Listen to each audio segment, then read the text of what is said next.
Study IQ IAS, अब तैयारी हुई affordable. Surat textile city. Welcome to study IQ। मेरा नाम है आदेश सिंह। दोस्तों, भारत वो देश है जो अपने धर्म, इतिहास, सभ्यता, त्योहार, भाषा, कला इत्यादि के लिए पूरे विश्व में प्रसिद्ध है। और ये सभी चीजें ही भारत को एक खूबसूरत देश बनाती हैं। और इसी खूबसूरती में चार चांद लगाते हैं भारत के अनेकों शहर। जी हां, चाहे मुंबई की फिल्म सिटी हो या बनारस के घाट, कानपुर के लेदर प्रोडक्ट्स हों या मैसूर के सैंडलवुड प्रोडक्ट्स, हैदराबाद के मोती हों या कैलिकट के मसाले, और मुजफ्फरपुर की लीची हो या डिब्रूगढ़ की चाय, कश्मीर से कन्याकुमारी और गुजरात से सिक्किम तक, ऐसे हजारों शहर हैं जो किसी न किसी कारण से पूरे विश्व में प्रख्यात हैं। और ऐसा ही एक शहर सूरत भी है। भारतीय राज्य गुजरात के दक्षिण भाग में बसा ये शहर अपनी टेक्सटाइल इंडस्ट्रीज के लिए केवल देश में ही नहीं बल्कि पूरे विश्व में जाना जाता है। इसीलिए तो इस शहर को टेक्सटाइल सिटी ऑफ इंडिया भी कहते हैं।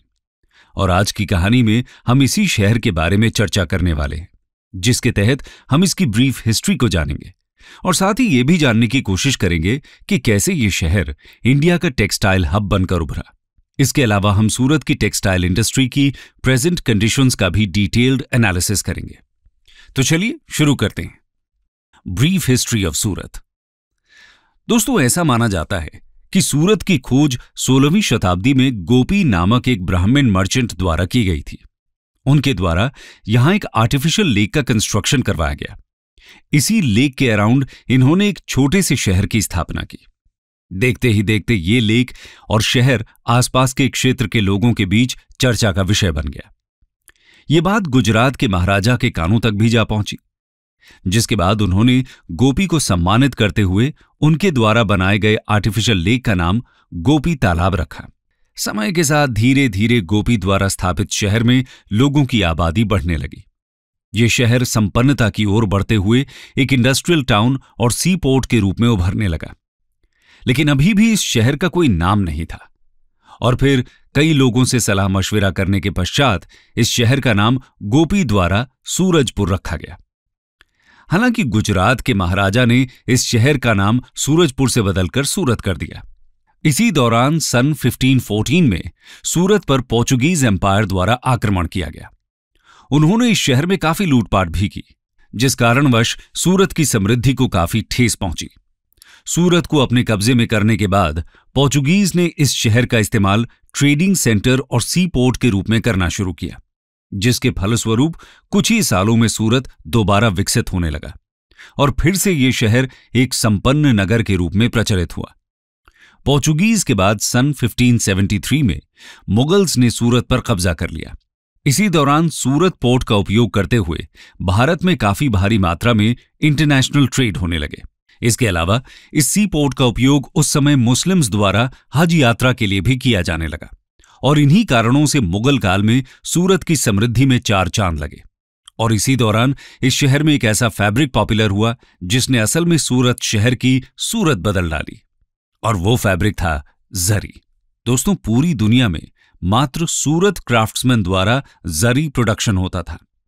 जरी एक टेक्सटाइल प्रोडक्ट है जिसका निर्माण सिल्क, कॉटन, गोल्ड, सिल्वर और कॉपर को मिलाकर एक धागे के रूप में किया जाता है।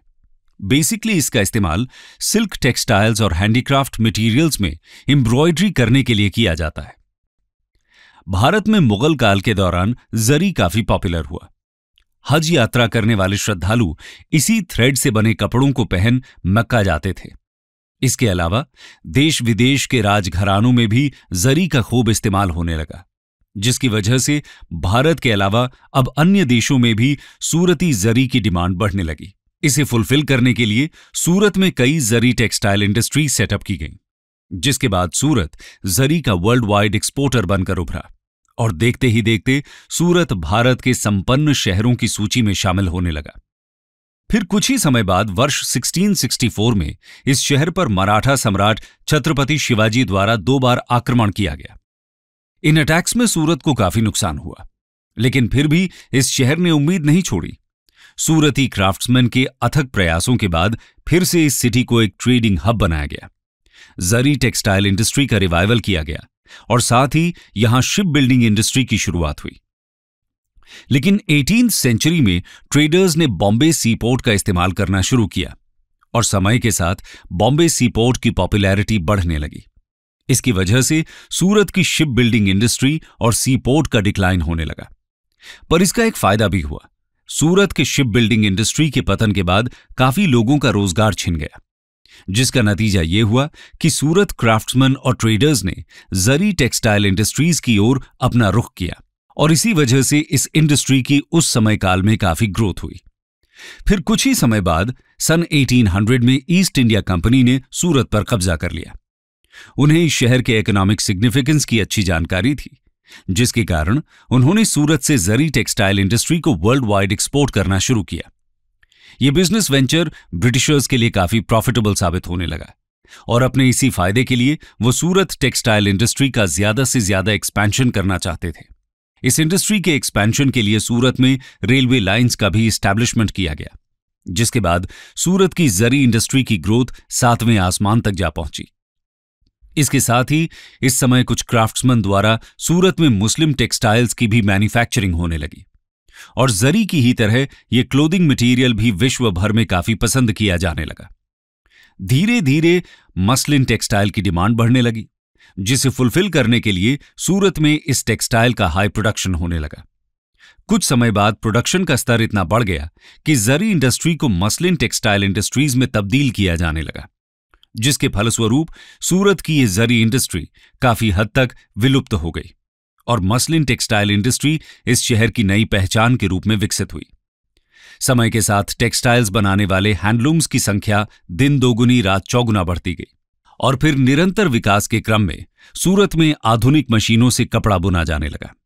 अभी तक हमने जाना कि कैसे सूरत टेक्सटाइल इंडस्ट्री की शुरुआत हुई। आइए अब इस इंडस्ट्री की प्रेजेंट कंडीशंस पर भी एक नजर डाल लेते हैं। Present conditions of Surat textile industry. दोस्तों, आज सूरत भारत के मुख्य इंडस्ट्रियल टाउन्स में से एक है। इसका सबसे बड़ा कारण है सूरत की टेक्सटाइल और डायमंड इंडस्ट्री। अगर सूरत के टेक्सटाइल इंडस्ट्री की बात करें तो आज इस शहर की आधी से ज्यादा आबादी इस इंडस्ट्री में एंगेज्ड है। इतना ही नहीं, उत्तर प्रदेश, महाराष्ट्र, ओडिशा, झारखंड और बिहार जैसे राज्यों के भी कई लोग सूरत के टेक्सटाइल इंडस्ट्रीज में एम्प्लॉयड हैं। आज सूरत की ये इंडस्ट्री मसलिन सिल्क के अलावा कॉटन टेक्सटाइल्स, जरी क्राफ्ट के प्रोडक्शन के लिए पूरे भारत में प्रसिद्ध है। इसके अलावा आज के समय में सूरत मैन मेड फाइबर यानी सिंथेटिक क्लोथिंग मटेरियल का बिगेस्ट सेंटर है। और आपको जानकर हैरानी होगी कि सूरत टेक्सटाइल इंडस्ट्री में रोज कम से कम 30 मिलियन मीटर्स के रॉ फैब्रिक्स और 25 मिलियन मीटर्स के प्रोसेस्ड फैब्रिक मैन्युफैक्चर किए जाते हैं, जिसके लिए यहां टोटल 381 डाइंग मिल्स और 41,100 पावर लूम्स यूनिट्स एस्टैब्लिश्ड हैं। इसके अलावा यहां लगभग 1000 से भी ज्यादा क्लॉथ होलसेलर्स हैं। अगर सूरत टेक्सटाइल इंडस्ट्री के मेजर मार्केट्स की बात करें तो वो हमें इंडिया और अन्य एशियन कंट्रीज में देखने को मिलते हैं। इसका मार्केट बेस इतना स्ट्रांग है कि पूरे इंडिया में इस्तेमाल होने वाले पॉलिएस्टर प्रोडक्ट्स का 90% सूरत में ही मैन्युफैक्चर होता है, जिसके साथ ही मिडिल ईस्टर्न कंट्रीज सूरत टेक्सटाइल्स के मेजर इंपोर्टर्स के रूप में जानी जाती हैं और इसी वजह से इस इंडस्ट्री की एनुअल टर्नओवर तकरीबन 5 बिलियन रुपीस है। सूरत टेक्सटाइल इंडस्ट्रीज के ग्रोथ ट्रेंड्स की बात करें तो पिछले 5 सालों में इस इंडस्ट्री की प्रोडक्शन और सेल्स 10% तक बढ़ चुकी है। इसके अलावा सूरत की टेक्सटाइल एम्ब्रॉयडरी की भी काफी डिमांड बढ़ी है और इस तथ्य से अंदाजा लगाया जा सकता है कि पिछले दशक में इन एम्ब्रॉयडरी प्रोडक्ट्स की सेल्स कुछ 100 से 150 मिलियन के बीच होती है, जो आज 3000 मिलियन रुपीस तक जा पहुंची है। ये आंकड़ा सूरत की टेक्सटाइल इंडस्ट्री की ग्रोथ को साफ बयां करता है। इतने अचीवमेंट्स के बावजूद सूरत की टेक्सटाइल इंडस्ट्री आज कुछ समस्याओं का भी सामना कर रही है। दरअसल सूरत के ज्यादातर टेक्सटाइल ट्रेडर्स अपने क्लाइंट्स के साथ क्रेडिट बेसिस पर बिजनेस करते हैं। इसमें से कुछ क्लाइंट्स कभी कभी फ्रॉड कर जाते हैं, जिसकी वजह से ट्रेडर्स को हर वर्ष करोड़ों रुपयों का नुकसान होता है। अगर federation of Surat textile traders association की रिपोर्ट की माने तो वर्ष 2015 में कस्टमर फ्रॉड्स के कारण टेक्सटाइल ट्रेडर्स को लगभग 200 से 250 करोड़ का नुकसान हुआ था। इसके साथ ही सूरत गुजरात के फ्लड प्रोन एरिया में भी शामिल है, और फ्रीक्वेंट फ्लड्स के कारण सूरत टेक्सटाइल इंडस्ट्री को कई बार लाखों का घाटा सहन करना पड़ता है। इसके अलावा पावर और लेबर के बढ़ते कॉस्ट्स भी सूरत टेक्सटाइल इंडस्ट्री की ग्रोथ में बड़ी समस्या हैं। सूरत टेक्सटाइल इंडस्ट्री में काम करने वाले ज्यादातर लेबरर्स बिहार, ओडिशा, महाराष्ट्र और उत्तर प्रदेश जैसे राज्यों से बिलोंग करते हैं। इनमें से 65% से भी ज्यादा लेबर्स अनस्किल्ड हैं और स्किल्ड लेबरर्स की कमी सूरत की टेक्सटाइल इंडस्ट्री की कंपेटिटिवनेस को इंपैक्ट करती देखी जा सकती है। दरअसल यहां के टेक्सटाइल्स अक्सर इंटरनेशनल टेक्सटाइल्स के क्वालिटी स्टैंडर्ड्स को मैच नहीं कर पाते, जिससे ग्लोबल मार्केट में इनकी डिमांड पर नेगेटिव इफेक्ट पड़ता है और इसी कारण सूरत की ये इंडस्ट्री वेस्टर्न कंट्रीज में अपनी पहचान नहीं बना पा रही। अगर एक्सपर्ट्स की माने तो इन रीजन्स में डिमांड्स तभी बढ़ सकती हैं जब इन टेक्सटाइल्स को इंटरनेशनल स्टैंडर्ड के हिसाब से मैन्युफैक्चर किया जाएगा, और यह तभी पॉसिबल हो सकेगा जब इन इंडस्ट्रीज में ज्यादा से ज्यादा टेक्निकल और स्किल्ड लेबरर्स को हायर किया जाएगा।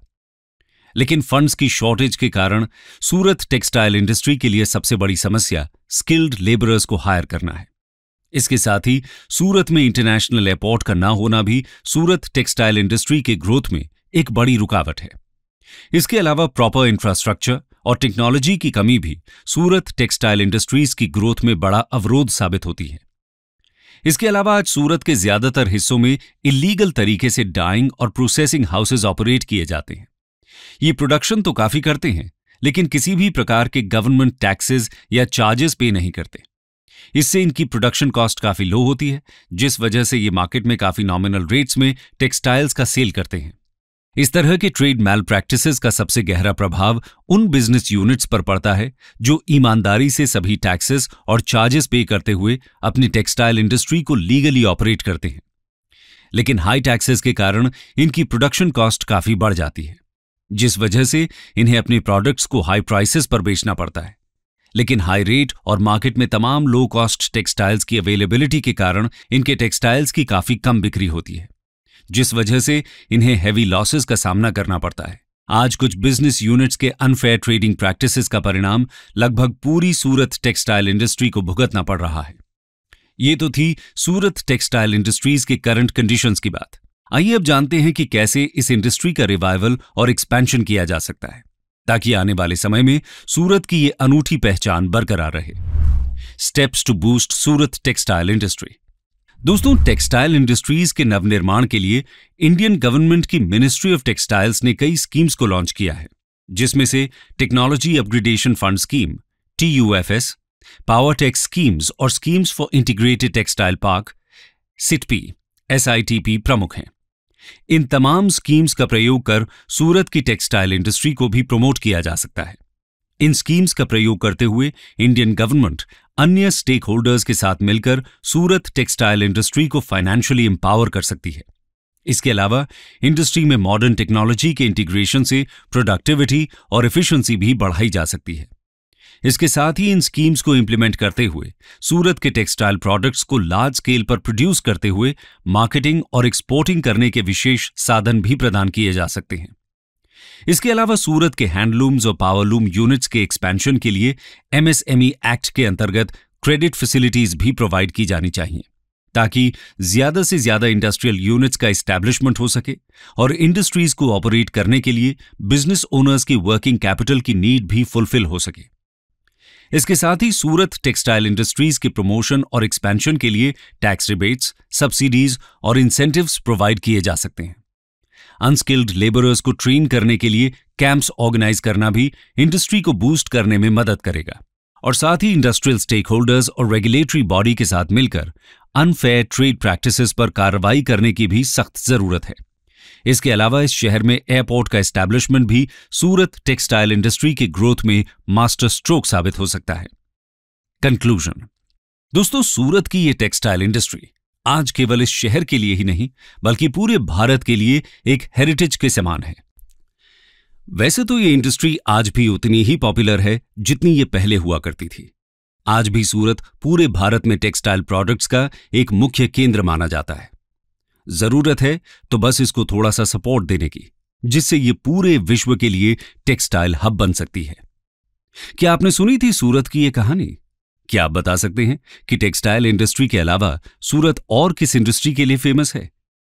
क्या आप भारत के और भी ऐसे ही इंडस्ट्रियल सिटीज के बारे में जानना चाहते हैं? अपनी राय कमेंट सेक्शन में जरूर बताएं। स्टडी IQ IAS, अब तैयारी हुई अफोर्डेबल।